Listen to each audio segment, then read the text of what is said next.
जय माता दी दोस्तों, भक्ति युग में आप सभी का बहुत बहुत स्वागत है। माता रानी आप पर, आपके पूरे परिवार पर अपनी कृपा बनाई रखें। दोस्तों, आज मैं ध्रुव तारे की कथा सुनाने जा रही हूँ। राजा उत्तानपाद ब्रह्मा जी के मानस पुत्र स्वयंभू मनु के पुत्र थे। उनकी शनिति एवं सुरुचि नामक 2 पत्नियां थीं। उन्हें सुनीति से ध्रुव एवं सुरुचि से उत्तम नामक पुत्र की प्राप्ति हुई। वे दोनों राजकुमारों से समान प्रेम करते थे। यद्यपि सुनीति ध्रुव के साथ साथ उत्तम को भी अपना पुत्र मानती थी, तथापि रानी सुरुचि ध्रुव और सुनीति से ईर्ष्या और घृणा करती थी। वह सदा उन्हें नीचा दिखाने के लिए अवसर ढूंढती रहती थी। एक बार उत्तानपाद उत्तम को गोद में लिए प्यार कर रहे थे, तभी ध्रुव भी वहां आ गया। उत्तम को पिता की गोद में बैठा देखकर वह भी उनकी गोद में जा बैठा। यह बात सुरुचि को नहीं जची। उसने ध्रुव को पिता की गोद से नीचे खींचकर कटु वचन सुनाए। ध्रुव रोते हुए माता सुनीति के पास गया और सब कुछ बता दिया। वह उसे समझाते हुए बोली, वत्स, भले ही कोई तुम्हारा अपमान करे, किंतु तुम अपने मन में दूसरों के लिए अमंगल की इच्छा कभी मत करना। जो मनुष्य दूसरों को दुख देता है, उसे स्वयं ही उसका फल भोगना पड़ता है।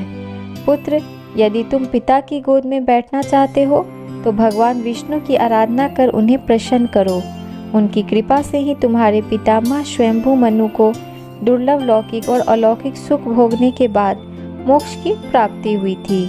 इसलिए पुत्र, तुम भी उनकी आराधना में लग जाओ। केवल वे ही तुम्हारे दुखों को दूर कर सकते हैं। सुनीति की बात सुनकर ध्रुव के मन में श्री विष्णु के प्रति भक्ति और श्रद्धा के भाव उत्पन्न हो गए। वह घर त्याग कर वन की ओर चल पड़ा। भगवान विष्णु की कृपा से वन में उसे देवऋषि नारद दिखाई दिए। उन्होंने ध्रुव को श्री विष्णु की पूजा आराधना की विधि बतलाई। ध्रुव ने यमुना के जल में स्नान किया। निराहार रहकर एकाग्र मन से श्री विष्णु की आराधना करने लगा। 5 महीने बीतने के बाद वह पैर के एक अंगूठे पर स्थित होकर तपस्या करने लगा। धीरे धीरे उसका तेज बढ़ता गया। उसके तप से तीनों लोक कंपायमान हो उठे। जब उसके अंगूठे के भार से पृथ्वी दबने लगी, तब भगवान विष्णु भक्त ध्रुव के समक्ष प्रकट हुए और उसकी इच्छा पूछी। ध्रुव भाव विभोर होकर बोला, भगवान, जब मेरी माता सुरुचि ने अपमानजनक शब्द कहकर मुझे पिता की गोद से उतार दिया था, तब माता सुनीति के कहने पर मैंने मन ही मन यह निश्चय किया था कि जो पर ब्रह्मा भगवान श्री विष्णु इस संपूर्ण जगत के पिता हैं, जिनके लिए सभी जीव एक समान है, अब मैं केवल उनकी गोद में बैठूंगा। इसलिए यदि आप प्रसन्न होकर मुझे वर देना चाहते हैं तो मुझे अपनी गोद में स्थान प्रदान करें, जिससे कि मुझे उस स्थान से कोई भी उतार न सके। मेरी केवल इतनी सी अभिलाषा है।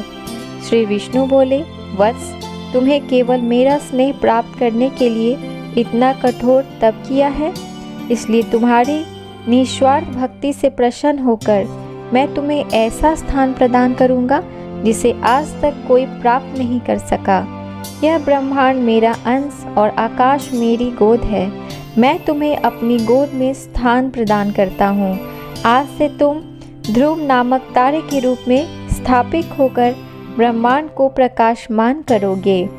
इसके आगे श्री विष्णु ने कहा, तुम्हारा पद सप्त ऋषियों से भी बड़ा होगा और वे सदा तुम्हारी परिक्रमा करेंगे।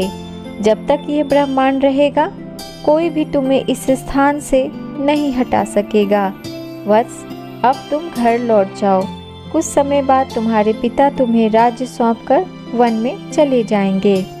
पृथ्वी पर 36,000 वर्षों तक धर्म पूर्वक राज्य भोग कर अंत में तुम मेरे पास आओगे। इतना कहकर भगवान विष्णु अंतर ध्यान हो गए। इस प्रकार अपनी भक्ति से भगवान विष्णु को प्रसन्न कर बालक ध्रुव संसार में अमर हो गया। तो दोस्तों, आपको ये कथा कैसी लगी? अगर आपको ये कथा अच्छी लगी हो तो मेरे इस वीडियो को एक लाइक ज़रूर दें और अपने दोस्तों के साथ ज़रूर शेयर करें। और अगर आप मेरे इस चैनल को पहली बार देख रहे हैं तो मेरे चैनल को सब्सक्राइब कर लें। मैं इसी तरह की कहानियाँ, कथाएँ, पूजा की विधि और जो भी व्रत आने वाले होते हैं सबके बारे में मैं अपने इस चैनल पर बताती हूँ। तो मेरे चैनल पर आप बने रहें। और जो लोग भी मेरे चैनल पे मुझे सपोर्ट करते हैं और सपोर्ट करने के लिए थैंक यू। और आप जो नए हैं वो मेरे चैनल से जुड़े और आपको हर रोज़ जानकारी मिलती रहे, इसलिए आप बेल आइकन को प्रेस कर लें ताकि जो भी वीडियोज़ मैं डालूँ उसकी नोटिफिकेशन आपको मिलती रहे। धन्यवाद।